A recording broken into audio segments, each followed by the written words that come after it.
जो सर्वखाप है, जिसकी भारतवर्ष की सर्वखाप महिला महापंचायत के अध्यक्ष जो है डॉक्टर संतोष दहिया, और उनकी जो अलग अलग सारी पदाधिकारी जो है, उन्होंने इंडियन नेशनल लोकदल पार्टी को फैसला किया है समर्थन देने का।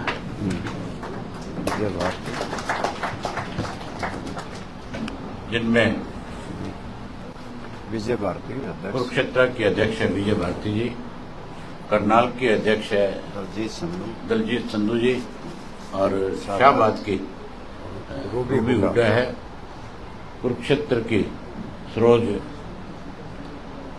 और डॉक्टर निर्मला चौधरी जिला अध्यक्ष है अपने रोहतक की, और जिला की रोहतक की उपाध्यक्ष है रोशनी देवी जी और उषा हुड्डा जी।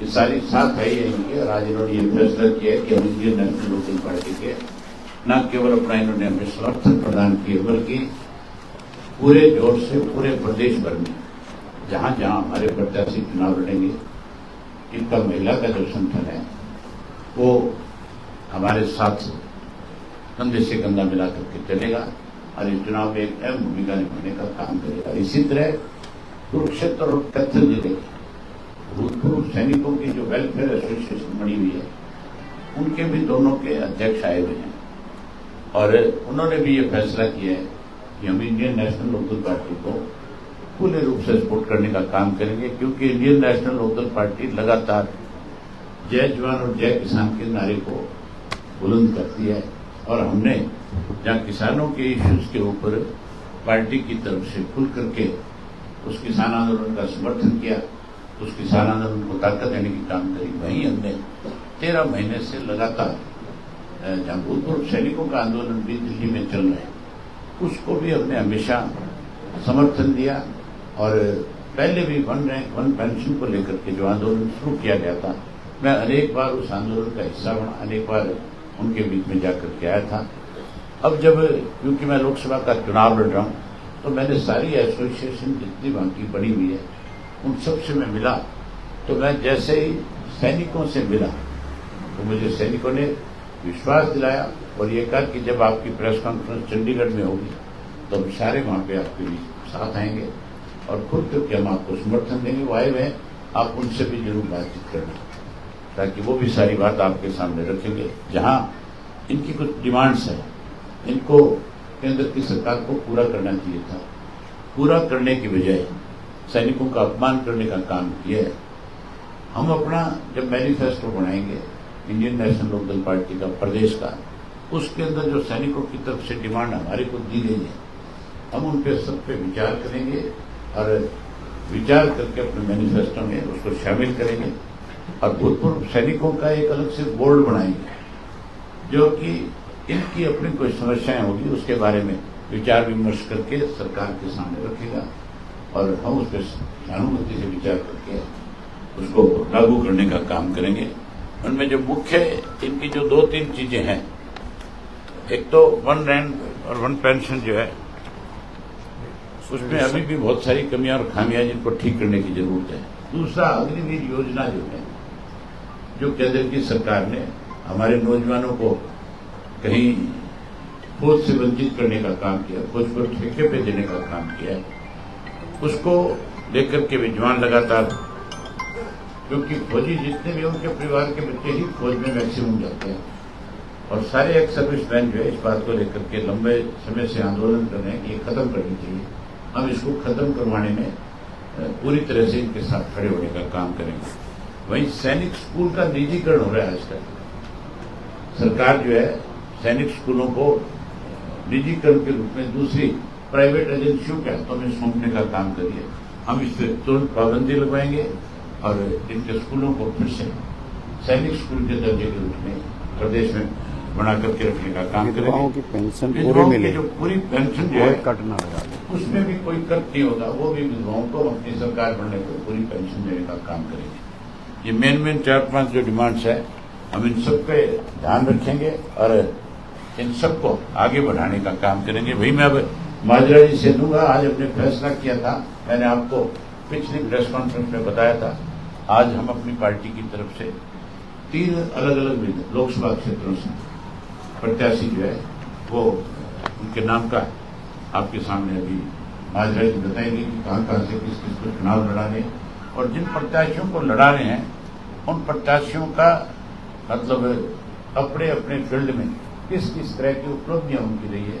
वो बहुत बड़ी बात होती है कि हमने जितने भी प्रत्याशी अपने खड़े किए हैं उन सबको विशेष रूप से इस बात का ध्यान रखा है कि उनका अपने समाज में, प्रदेश में और उसके साथ साथ देश के अंदर भी उन्होंने अपने कीर्तिमान जहाँ जहाँ स्थापित किए हैं, जिनका नाम रहा है, हमने उन लोगों को इसमें, क्योंकि हमारी पार्टी के साथ उन्होंने हमारे संगठन में भी बहुत सारा काम किया है, जिनका राजनीतिक जीवन जिनके परिवार कर रहा है या जिनकी कोई बड़ी उपलब्धियां रही है, वो सारी चीजें आपके सामने माजरा जी या वो रखेंगे, वो बताएंगे। आज हम उन सबको अपनी तरफ से विधिवत रूप से उनकी 3 प्रत्याशियों की आज घोषणा करेंगे। बाकी से 4 जो है वो हम 26 तारीख के बाद उनके नामों को नाम हमने आपस में बैठकर के तकरीबन तय किया। कुछ राजनीतिक मजबूरियों की वजह से हम उसको थोड़ा डिले कर रहे हैं। 4 दिन बाद उन नामों पे फिर आपको बुला करके और फिर 10 के 10 साथियों को आपके सामने खड़ा करके एक प्रेस कॉन्फ्रेंस के जरिए सबको बताएंगे कि कहां से कौन कौन प्रत्याशी चुनाव लड़ रहा है। और उसके साथ साथ मैं एक आपके माध्यम से पूरे प्रदेश के लोगों को एक मैसेज देना चाहता हूं। मैं आगामी 1 तारीख को कुरुक्षेत्र से नॉमिनेशन फाइल कर रहा हूं, तो आपके माध्यम से, क्योंकि आपके चैनल पे सारी चीजें लाइव चल रही होगी, तो हमारे हर कार्यकर्ता को इस चीज का पता लगेगा कि मैं अपना नॉमिनेशन फाइल करूंगा। तो ज्यादा से ज्यादा साथी मेरे उस नॉमिनेशन में शामिल होने का काम करेंगे। जो माजरा जी आपसे बात करेंगे, पहले संतोष जो है, जो डॉक्टर संतोष दैया जो है, जिन्होंने आज हमें समर्थन दिया है, वो आपसे बातचीत करना चाहेंगी, वो आपसे रूबरू होना चाहिए और वो समर्थन क्यों दे रहे हैं वो सारी चीजें आपको बताना चाहिए। धन्यवाद भाई साहब। मंच पर आसीन सभी पार्टी के पदाधिकारीगण, पत्रकार साथियों, सबसे पहले तो मैं आप सबका धन्यवाद करती हूँ, सबको नमस्कार करती हूँ। आपने देखा होगा कि महिलाएं, आज जो हालात हैं महिलाओं के, आपके दिमाग में एक चीज चल रही होगी कि हम समर्थन क्यों देना चाहते हैं। समर्थन देने के कई कारण हैं, उनमें से जो मुख्य कारण है वो केवल आपको मैं बताना चाहूंगी। सबसे पहला है किसान आंदोलन। 13 महीने तक आंदोलन चला, 700 से ज्यादा लोग शहीद हुए और माननीय प्रधानमंत्री जी ने एक शब्द तक नहीं बोला। उनको आश्वासन दिया कि आप आंदोलन खत्म कर दीजिए, हम जो है आपकी मांगे पूरी करते हैं, और किसानों ने आंदोलन अपना खत्म कर दिया। लेकिन उसके बाद हुआ क्या? केवल धोखा उनको मिला। प्रधानमंत्री जी ने उनकी कोई बात नहीं मानी। एमएसपी सबसे बड़ा मुद्दा है, वो नहीं माना गया। दोबारा से जब किसान बैठे तो उससे कहीं ज्यादा जाति सरकार की तरफ से की गई।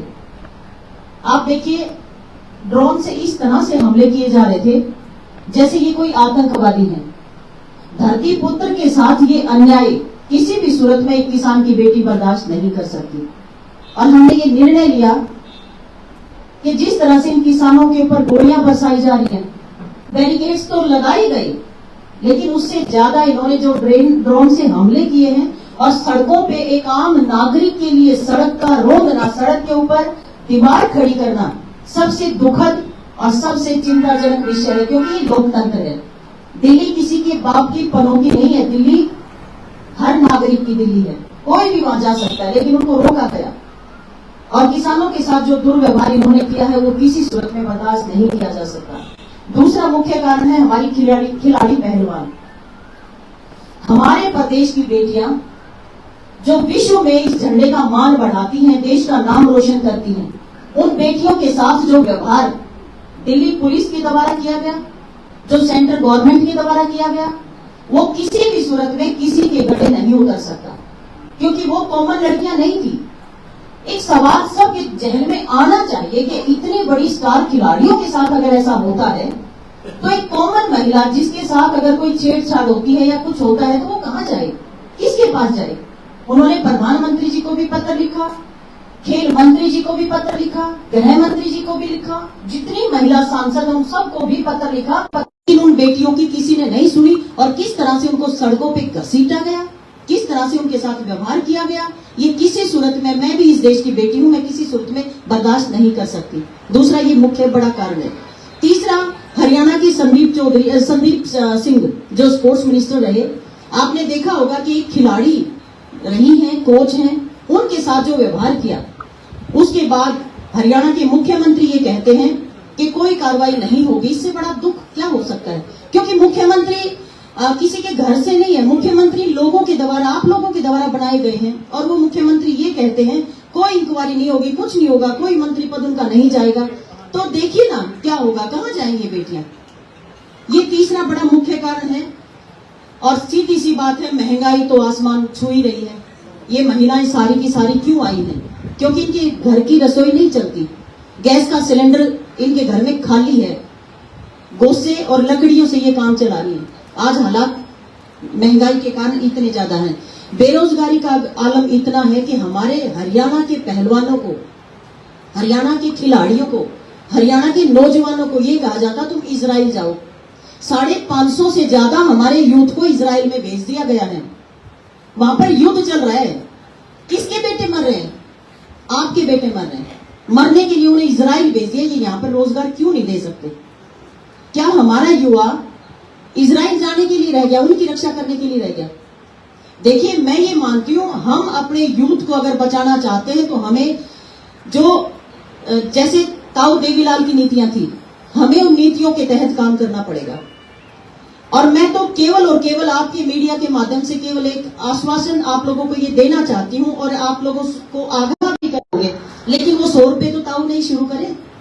अगर वो शुरू ना करते तो क्या होता? लेकिन ये नियम कैसे गाड़ रहे हैं? ये हमारे लड़कों को इजराइल भेज रहे हैं। हमारे लड़कों में, यूथ में टैलेंट है, वो देश की रक्षा करना जानता है, मरना जानता है इस देश के लिए, लेकिन उनको वहां भेजा जा रहा है। तो ये कई ऐसे मुद्दे हैं जिनके कारण मैंने ये समर्थन, जो हमारा पूरा संगठन है, मैंने सबसे सलाह मशवरा किया। पूरे संगठन ने मशवरे के बाद ये निर्णय लिया कि हम इंडियन नेशनल लोकदल में जो है हम अपना समर्थन देते हैं, क्योंकि पूरे देश में कितने सांसद और कितने विधायक हैं, एक सांसद, एक विधायक किसानों के लिए त्याग पत्र देने वाला आगे नहीं आया। केवल एक अभय सिंह चौटाला जी आए, उन्होंने समर्थन किया। उन्होंने समर्थन ही नहीं किया, उनके पास केवल एक सीट थी, वो एक सीट त्याग दी कि मैं किसानों के साथ हूं। धरने प्रदर्शन पे गए, किसानों को ये कहा कि भाई तुम्हें किसी चीज की जरूरत हो, खाना, पानी, पैसे, कुछ भी चाहिए, मुझे बताओ, मैं मदद करूंगा। क्योंकि वो बेचारे सड़कों पे बैठे हैं। सड़कों पे बैठना आसान होता है, अपने काम धंधे को छोड़ के सड़कों पे बैठा किसान, और वो इतने लंबे समय तक, आप 5 दिन बैठ के तो देखिए, नहीं बैठ सकते। उन्होंने 13 महीने तक वो बैठे और अभी भी संघर्ष करें। तो एक पूरे हिंदुस्तान में या अभय सिंह चौटाला जी ऐसे हैं, ताऊ देवीलाल की नीतियों को अपनाते हुए, जैसे उन्होंने प्रधानमंत्री जी का पद छोड़ा था, इसी तरह से इन्होंने विधायिका छोड़ी और इन्होंने दोबारा से आपके साथ मैदान में उतर के दोबारा से आप लोगों ने इनको जिताया। ये आपको भी मैं बधाई देती हूँ कि आपने साथ दिया। तो इसलिए ये कई ऐसे मुद्दे थे जिनके कारण मैंने और हमारे पूरे संगठन ने ये निर्णय लिया है कि हम चौधरी अभय सिंह चौटाला जी का फुल मन से पूरा हम संघर्ष करेंगे और उम्मीद है हमारी कि इनको हम कुरुक्षेत्र से जिता के भेजेंगे। बहुत धन्यवाद।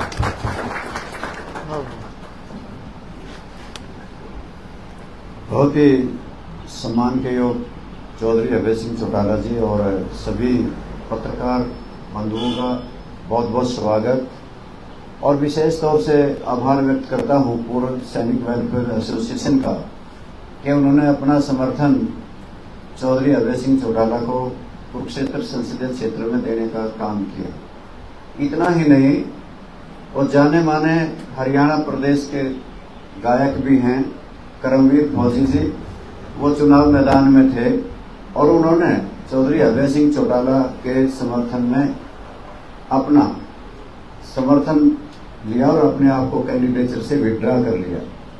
इस सब के लिए मैं उनका भी बहुत आभार व्यक्त करता हूं।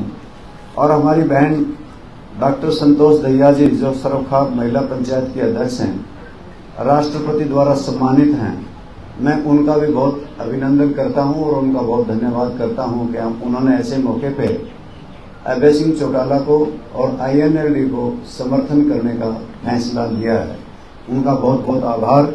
और हमने चौधरी ओम प्रकाश चौटाला जी, जो हमारे राष्ट्रीय अध्यक्ष हैं, और हमारे सभी साथियों से मंत्रणा प्रदेश कार्यकारिणी के सदस्य और बल्लभगढ़ रियासत के राजा नाहरमल के पड़पोत्र श्री सुनील तेवतिया पुत्र राजकुमार तेवतिया को फरीदाबाद लोकसभा से अपना उम्मीदवार बनाया। जो चौधरी बलबीर सिंह उनके दादा थे और उनकी शिक्षा स्नातक तक हुई है, वो ग्रेजुएट हैं और उनका एक समाज सेवा में जीवन समर्पित है, वो लगे रहते हैं दिन रात। और इसी प्रकार से हमने सिरसा लोकसभा आरक्षित सीट से श्री संदीप लोट जो वाल्मीकि हैं, उनको अपना उम्मीदवार घोषित किया है। उनके दादा श्री फकीरचंद जी विधायक रहे हैं 1952 से लेके 1957 तक और 1962 से लेके 1967 तक। और उनके पिताजी रामफल लोट कांग्रेस के 2009 में उम्मीदवार रहे और उन्होंने लगभग 45,000 वोट उस वक्त में लिए थे। और वो सिविल इंजीनियर हैं, SDO हैं हुडा में, और वो प्रदेश में JSDO एसोसिएशन के 2023 में प्रदेश के चेयरमैन अध्यक्ष भी रहे। 2016-18 से वो जिला के प्रधान डिप्लोमा इंजीनियर एसोसिएशन हरियाणा के प्रेसिडेंट रहे और उनका भी समाज सेवा में लगा रहता है जीवन। और मैं व्यक्तिगत तौर से भी उनके परिवार को जानता हूं कि उनका उस इलाके में बहुत अच्छा मान सम्मान, कालवन गांव के इलाके में जिनके बहुत अच्छी लोगों में प्रतिष्ठा है, वो आए हैं, मैं उनका भी बहुत अभिनंदन करता हूं। वो हमारे उम्मीदवार सिरसा आरक्षित सीट से हैं। सोनीपत लोकसभा से के क्षेत्र से श्री अनूप सिंह दहिया, जो गांव सिसाना के हैं, हल्का खरखोदा के हैं, और वो जाने माने द्रोणाचार्य अवार्डी हैं, जिन्हें राष्ट्रपति पुलिस मेडल से सम्मानित किया गया है। वो SP रहे हैं, सुप्रीटेंडेंट पुलिस रहे और अब वो रिटायर्ड पर्सन हैं। उन्होंने अपने सेवा काल में भी और सेवा काल के उपरांत भी अपना जीवन का हिस्सा समाज सेवा को बनाया है और उन्हें हमने सोनीपत लोकसभा से अपना उम्मीदवार बनाया। आज सभी पत्रकार छायाकार साथियों का बहुत स्वागत। इसी के साथ अगली लिस्ट 2-4 दिन के बाद, जैसे कि चौधरी अभय सिंह चौटाला ने कहा है, उसकी जानकारी आपको हम देंगे। धन्यवाद। 6 हो गए, 4 3 6 तो पहले देखिए। आपके क्वेश्चन है तो आप पूछ सकते हैं। अभय जी, सर ये कल जो CM साहब ने बयान दिया जिससे चौटाला और जजपा को लेकर, इसको लेकर क्या कहेंगे सर? जो घोटालों की जांच होगी 4.5 वर्ष तक उन्होंने मिलकर के प्रदेश को लूटने का काम किया। ले लो सर, थैंक यू। अब नायब सिंह सैनी कहते हैं कि कोई एप्लीकेशन आएगी तो हम जांच करेंगे। एप्लीकेशन की जरूरत नहीं है, शराब घोटाले की जांच हो चुकी है और रिपोर्ट सरकार के पास है। रजिस्ट्री घोटाले की जांच हो चुकी है, रिपोर्ट सरकार के पास है। अगर मुख्यमंत्री में दम है भ्रष्टाचार के खिलाफ कुछ करने का, तो फिर शराब घोटाले को सार्वजनिक करें और वहीं उसके साथ साथ रजिस्ट्री घोटाले में जिन लोगों के खिलाफ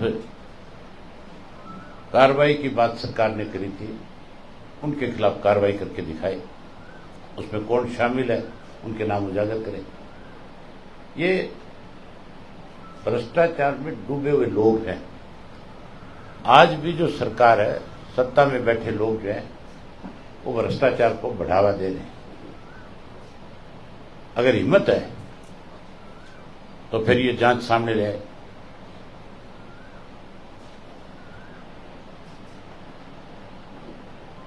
सर, आप आज भी भ्रष्टाचार को बढ़ावा दे रहे हैं, क्या तथ्य है आपके पास?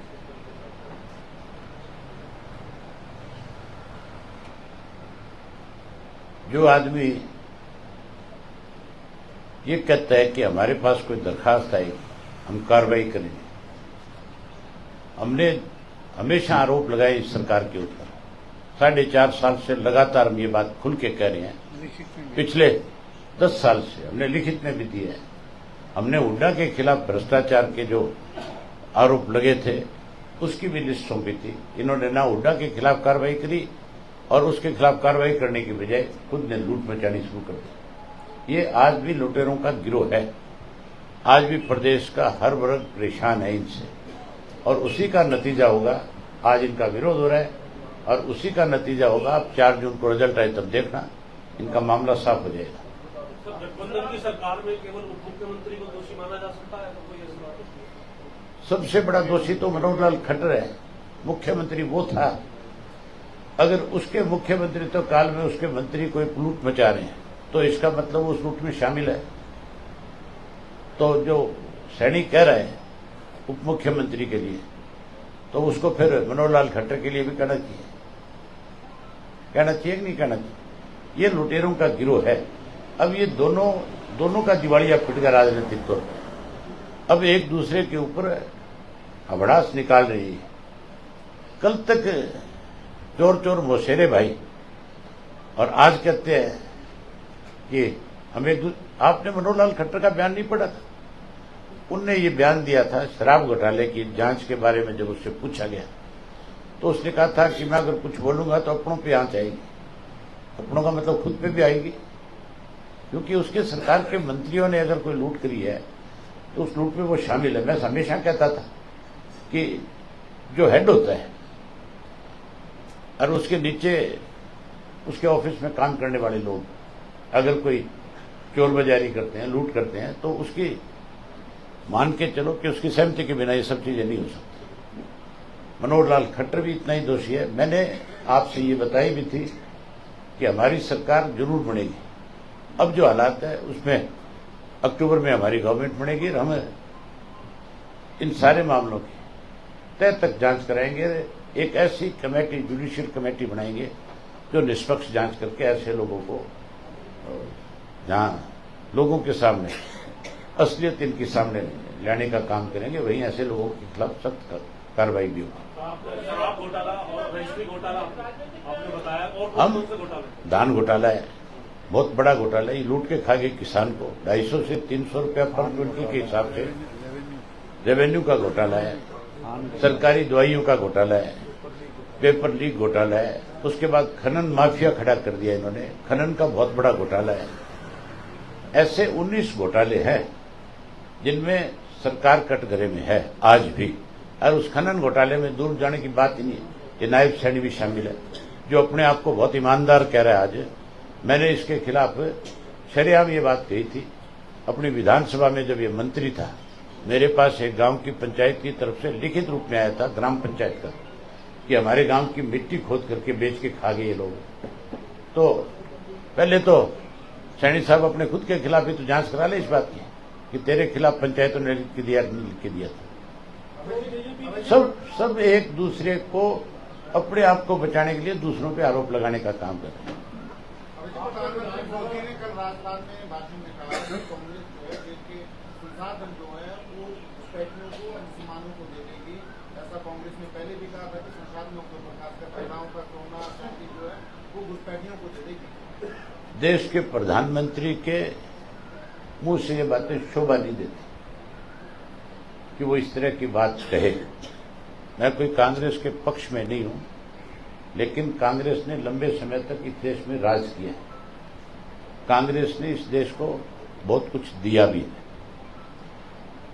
इस तरह के छोटे आरोप, छोटी बात करना प्रधानमंत्री के मुंह से शोभा नहीं देता। ये राजनीतिक लड़ाई है, देश को कमजोर करने की नहीं। राजनीतिक लड़ाई लड़ो। राजनीतिक तौर पे भाजपा दिवालिया हो चुकी है। जो जेजेपी को लगातार इस्तीफे आ रहे हैं, आज दिन कोई ना कोई इस्तीफा आता रहा है जेजेपी का, कोई नेता कोई मैंने तुम्हें 5 साल पहले ये बात बताई थी, आप याद करो। मैंने कहा था कि इस जेजेपी का नाम लेने वाला भी नहीं बचेगा। आज तुम ही नाम लेते हो, बाकी मुझे नहीं मिलता कोई जेजेपी का नाम लेने वाला। आपने विधानसभा के ऊपर शराब घोटाला तमाम चीजें उठा के सीबीआई जांच की बात की, तो उसमें कुछ पत्र भी लिखे थे, उसमें कोई रिप्लाई आया गवर्नमेंट का आया नहीं?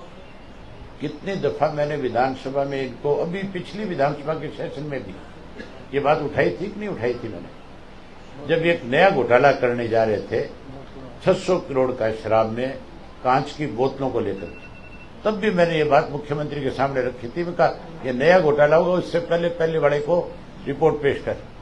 लेकिन रिपोर्ट पेश करे कैसे, उसमें मुख्यमंत्री खुद फंसते हैं, बचते नहीं थे।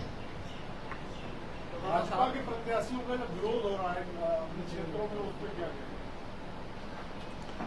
इन्होंने बहुत अच्छे काम किए ना, जो इनको शाबाशी मिलेगी। जिन्होंने किसानों को दिल्ली जाने से रोका था, आज किसानों ने फैसला ले लिया कि हम इनको गांव में नहीं आने देंगे। इसी बात का विरोध है। और इतने चुनाव लड़ने वाले बेचारे बीजेपी वाले इतने दुखी हो गए कि भूल जाते हैं कि हम किससे बात कर रहे हैं। उनकी बात का जवाब देने की बजाय उनके साथ झगड़ा करना शुरू कर देते हैं। इसलिए मैं कह रहा हूं कि जब 4 तारीख को नतीजे आएंगे तो भाजपा का हरियाणा से सुपड़ा साफ हो जाएगा। जो भाजपा 400 पार कह रही है, उससे ये 200 पार भी नहीं कर पाएंगे। ये तो 75 पार भी कहते थे ना, 40 पार भी नहीं कर पाएंगे। 75 की कहते थे, 40 पार नहीं कर पाए। पीछे नारा था कि नहीं था प्रदेश में इनका? सर आप कह रहे थे एनसीपी को समर्थन देंगे अगर एनसीपी अपना कैंडिडेट लेकर आए? मैं अपना समर्थन जो है, वीरेंद्र जो है मराठा, जिस भी सिंबल पे चुनाव लड़ेगा, हमारी पार्टी का समर्थन उसको है। आपके लोकसभा क्षेत्र सर नवीन जिंदल जी की पल्लेदारी करते हैं। अरे कमाल की बात नहीं होगी। जो आदमी बेचारा हेलीकॉप्टर में घूमता था, जो आदमी हवाई जहाज में घूमता था, जो विदेशों में 1 महीने में 20 दिन रहता है, इस भारतीय जनता पार्टी ने उसको पल्लेदार बना दिया। चाय नहीं बेच रहा, गेहूं भी काट रहा था। मतलब ये अपने आप को किसानों का विदेशी होने का ढोंग करते हैं। जब आंदोलन चल रहा था किसानों का, जब कोरोना काल था, तब ये दोनों व्यक्ति कहीं नजर नहीं आए। सुशील गुप्ता राज्यसभा का 5 वर्ष मेंबर रहा। 2014 में क्या कहा आपने? उस एक भी 5 वर्ष के कार्यकाल में एक दिन भी कभी किसान की बात नहीं करी, एक शब्द नहीं बोला। दूसरा, 2014 में हमारे देश के प्रधानमंत्री नरेंद्र मोदी जी कुरुक्षेत्र में आए थे और कुरुक्षेत्र के अंदर उन्होंने अपने भाषण में ये बात कही। आज भी सोशल मीडिया पे ऑडियो वीडियो चल रहा है। उन्होंने ये कहा था कि मैंने तिजोरी में पैसे देखे हैं, सोना चांदी देखा है, गहने देखे हैं, लेकिन एक तिजोरी ऐसी भी है जिसमें 40,000 करोड़ का कोयला है।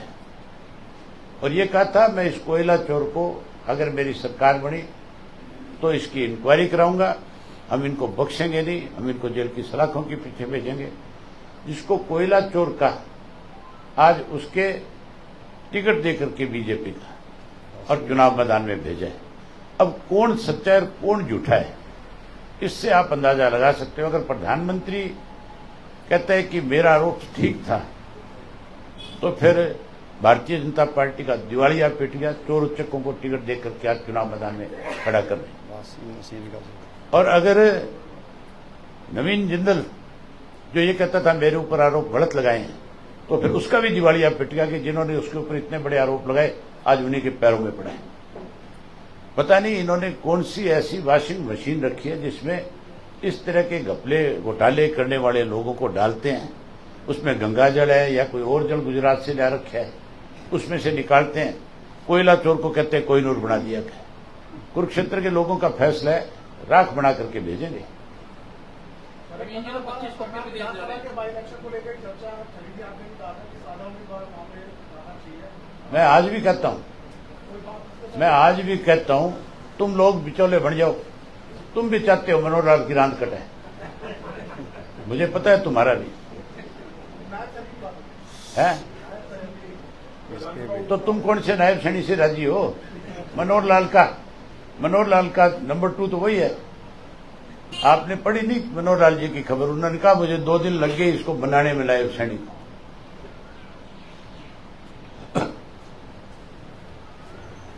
नवीन जी प्रचार में काफी अब आओ, आपको खाना खिलाता हूं। बहुत धन्यवाद।